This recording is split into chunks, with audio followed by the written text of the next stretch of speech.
I think we have a serious situation here. We are here together in a serious hour. The hour is grave.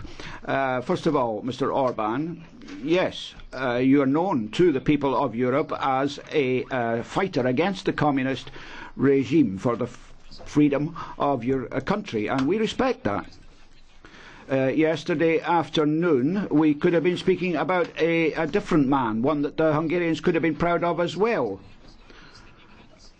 It was yourself, the Prime Minister of your country, and a Foreign Minister as well, who cooperated with Mr Mock to draw the split Austro-Hungarian Empire between Austria and Hungary, and that made the reunification of Germany possible. And we would have liked to see that a greater Hungary, which could have happened then. Now,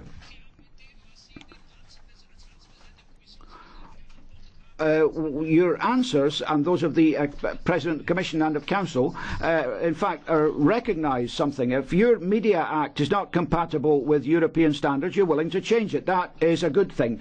But that is also an acknowledgement of the fact that this is not an internal Hungarian political debate, it's a European debate, because it's clear that this act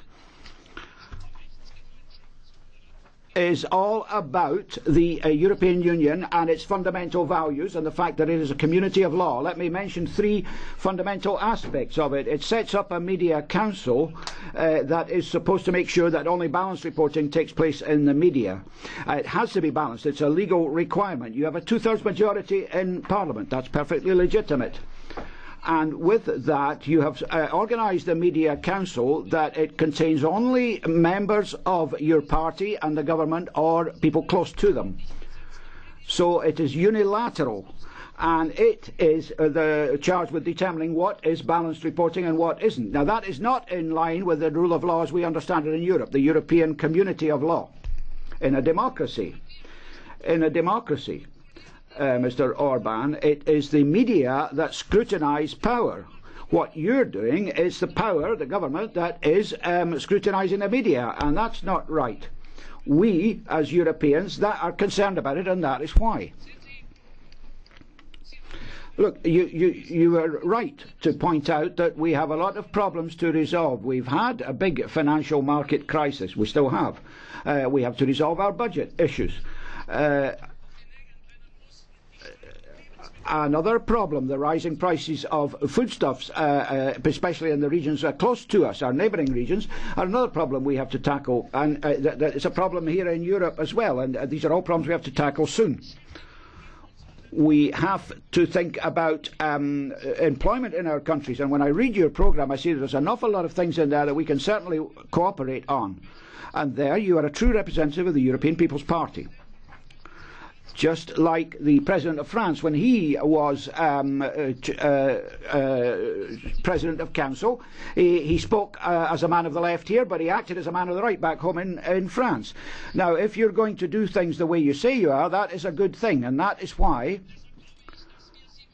I believe that we must judge you on your implementation of the programme you have announced, and we will. You've said that you have a big majority back home in Hungary, and that's a good thing. Many governments, involving your party too, we would, we would have nothing to do but to call home and ask if you're still around. But you've got a two-thirds majority, and that's great. It gives you time, sure, but it also gives you an obligation, a duty that you must strengthen Hungary with your two-thirds majority, but that strengthened Hungary must also strengthen the European Union. So I want to ask you this. In the council buildings in Brussels, they roll out a carpet for you, a red carpet. You're an honoured guest. And on that carpet they have the borders of Hungary as they were in 1840. What kind of message is that for Europe? I've seen symbols like that used in the past, and let me tell me what Nietzsche said, the German philosopher, back in the 19th century. A great victory is a great danger. Human nature doesn't like that kind of great victory, and sometimes they tend to want to reduce it and to live with it in such a way that it turns into a great defeat.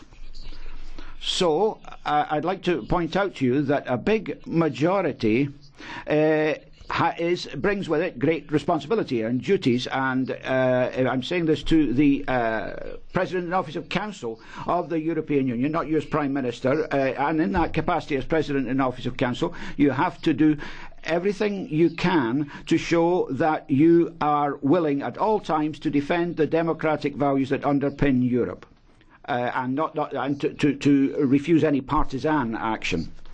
We're not waiting for the Commission to check that, to test that. In Austria, for example, we have a ban on through traffic of large trucks, and when they did that, we took action against Austria.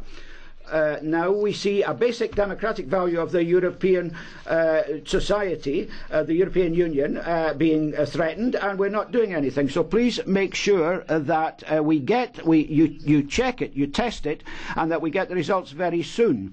We don't want this debate to dominate the Hungarian presidency. We want your presidency to be a successful one. We don't want it to be blocked by this. So please do something about it. Withdraw your act and come back with a better one, a new one, a balanced media act in Hungary. Thank you.